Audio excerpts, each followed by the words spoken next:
लग्नाचे दागिने म्हणजे श्रीमंत पेशवाई दागिने. नाशिकचे सुप्रसिद्ध सराफ मयूर अलंकार सराफ. ताज्या बातम्यांसाठी नाशिक न्यूजच्या YouTube चॅनलला सबस्क्राईब करा आणि बेल आयकॉनला प्रेस करा.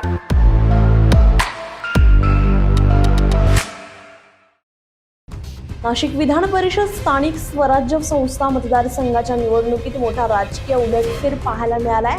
प्रचार थांबूनही अपक्ष उमेदवार गोकुळ गीते विजयी ठरलेत. विशेष म्हणजे कार्यकर्त्यांच्या जोरावर हा विजय मिळाल्याची प्रतिक्रिया स्वतः गीते यांनी दिली आहे. राज्याच्या वरिष्ठ नेत्यांच्या उपस्थितीमध्ये आपण प्रचार थांबवला होता, मात्र कोणालाही पाठिंबा दिला नव्हता, असं गोकुळ गीते यांनी स्पष्ट केलंय.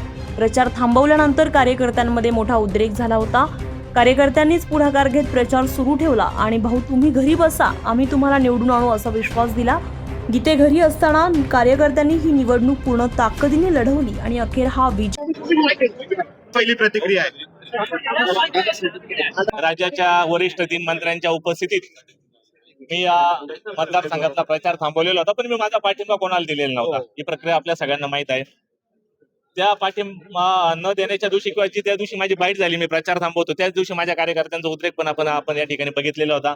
त्याच कार्यकर्त्यांनी ही निवडणूक मी प्रचार थांबवून घरी बसल्यानंतर पुढे नेली. आपल्याला माहित आहे 18 जूनला काय काय गोष्टी झाल्या या नाशिकच्या मतदारसंघामध्ये, या पण आपल्याला माहित आहे. आणि त्या कार्यकर्त्यांनी मला जे सांगितलं होतं का भाऊ तुम्ही घरात बसून आम्ही त्या ठिकाणी तुम्हाला निवडून आणेल, आज ती गोष्ट सत्यात उतरली आहे. एकंदर पाहिलं तर दराडे बापरे, याबद्दल मला काही माहिती नाही. नाही, मतदारांचा विश्वास, मतदारांची असलेली त्या उमेदवाराबद्दलची नाराजी आणि माझे प्रामाणिक अहोरात्र झटणारे कार्यकर्ते, हा माझ्या विजयाचा मागचा सूत्र आहे. दराडेंचा मायनस पॉईंट हा इतका मोठा मतदारसंघ आहे, 15 तालुके, 18 नगर परिषदा, नगरपालिका, महानगरपालिका. मागच्या 8 वर्षाच्या कालावधीत नरेंद्र दराडे साहेब या ठिकाणी कुठल्याही मतदारांना भेटले नाही, त्यांना कुठल्याही प्रकारचा विकास निधी दिला नाही. त्यांनी मला फोन करून सांगितलं होतं त्यांच्या बंधूंनी का व्यक्तिगत तुम्ही बोलू नका, पण मी त्यावेळेस एकच सांगितलं होतं की त्यांनी फक्त व्यक्तिगत त्यांच्या एज्युकेशन संस्थेचा विकास हे धोरण या आमदारकीच्या माध्यमातून ठेवलं, म्हणून त्यांना आजचा अपराजय पाहायला भेटला. जर त्यांनी त्यांना विचारावं. तुमची पुढची भूमिका मी तो उमेदवार होतो अपक्ष, त्याच्यामुळे माझा विश्वासघात करण्याचा काही प्रश्न येत नाही. पुढची नेमकी काय भूमिका आहे उदय नाही, आता कार्यकर्त्यांशी चर्चा केल्यानंतर त्या कार्यकर्त्यांनी मला घरात बसून निवडून आणलं, हा अधिकार त्या कार्यकर्त्यांचा आहे. अशीच भूमिका नाही, असं काही नसतं धाराशिव पॅटर्न वगैरे नाही, पण कार्यकर्त्यांचा त्या नेत्यावर अधिकार असतो आणि कार्यकर्त्यांचंच ऐकलं पाहिजे, तर तो नेता कायम यशस्वी होतो. ते मोबाईल अलाउड नाही, त्यामुळे माझं कोणाशी बोलणं झालेलं नाही. जर विमान मला काही याबद्दल कल्पना नाही. तुमचे समर्थक सांगतात मला माहित नाही, या चर्चा बाहेर वावटळ पण असू शकते, तुम्ही खात्री करा. एकनाथ शिंदेची भेट घ्या. मी कोणाला पण भेटू शकतो, लोकशाही आहे. उद्या मला मी या मतदारसंघाचा प्रतिनिधी म्हणून महाराष्ट्राचे मुख्यमंत्री असतील, तत्सम खात्यांचे मंत्री असतील, यांना भेटणंच आहे. त्यात अपक्ष हा? अपक्ष असल्यामुळे कोणाला हा, मी भेटू शकतो ना. कामं तर करावं लागणार ना. मी लोकांना वचनबद्ध केलंय त्या ठिकाणी त्यांचे कामं करण्यासाठी. मला ज्यांना कोणाला भेटावं लागेल, मग ते महायुतीचे असो, महाविकास आघाडीचे असो, मी त्यांना भेटेल आणि माझे कामे मार्गी लावेल. महायुतीचे 432 मतं होते, दराडेंचा विजय निश्चित मानत होता. हे बघा तुम्ही, महायुतीचे मतं जरी असले तरी ही निवडणूक दराडे आणि गीते अशी झाली. आपल्याला माहित आहे पहिल्या दिवसापासून महायुतीमध्ये पण दराडेंबद्दल खूप त्या ठिकाणी नाराजगी होती. या आमदार महायुतीच्या नगरसेवकांना पण मागच्या 6 वर्षात पुढे उपलब्ध झालेले नव्हते, त्यांना कुठल्याही प्रकारचा विकास निधी यांनी दिलेला नव्हता. आपण जरी त्यांना महायुतीचे उमेदवार म्हणत असलो, पण ही निवडणूक गीते आणि दराडे यांच्या स्टेट झाली.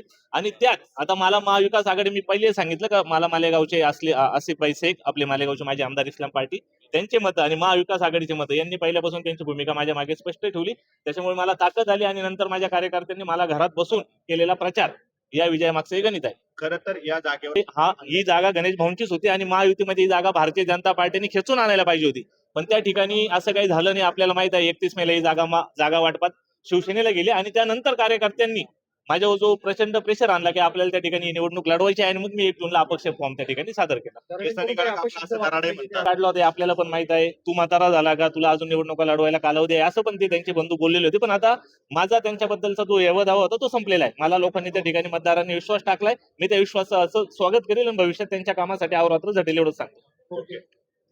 दरम्यान गोकुळ गीते यांच्या पत्नींनीही या विजयावर प्रतिक्रिया दिली आहे. संघर्षातून मिळालेला हा विजय सत्याचा विजय असल्याचं त्यांनी म्हटलंय. काय आनंद आहे? खूप आनंद झालेला आहे. हा संघर्षातून आमचा विजय झालाय.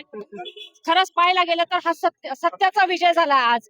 आणि सुज्ञ मतदार असल्यामुळे योग्य तो उमेदवार निवडून आलेला आहे. त्यामुळे विधान परिषदेत सर्व मतदारांना ज्या त्यांचं मतदान आहे ते कुठेही प्रकार वाया जाणार नाही. गोकुळ भाऊनी सकाळी बाईट दिलेली होती की मी मतदारांचा विश्वास सार्थ ठरवेल. आज ते सत्य झालेलं आहे. आज आमदार म्हणून आपल्या घरासमोर पाठी लागणार आहे. गणेश गीते खरं तर दावेत दीर भाऊजाईचं सगळं आहे. नाही, आनंदच आहे सगळा. म्हणजे आम्हाला पूर्ण कुटुंबाला खूप आनंद आहे. आमचा हा विजय सगळ्या जिल्ह्याने बघितलाय की खूप संघर्षातून हा विजय झालाय. गणेश भाऊंचा देखील असेल. खूप संघर्षातूून त्यांनी हा विजय मिळवला. आम्हाला सर्वांना आनंद आहे. भाजप मतदारांनी दाखवलेल्या विश्वासाला गोकुळ गीते न्याय देतील असा विश्वासही त्यांनी व्यक्त केलाय. या निकालामुळे नाशिकच्या राजकारणात मोठी चर्चा रंगली आहे. तर प्रचार थांबूनही कार्यकर्त्यांच्या जोरावर मिळालेला हा विजय सध्या राजकीय वर्तुळात चर्चेचा विषय ठरतोय. संजय परमार, नाशिक न्यूज, नाशिक. ताज्या बातम्यांसाठी नाशिक न्यूजच्या YouTube चॅनलला सबस्क्राईब करा आणि बेल आयकॉनला प्रेस करा.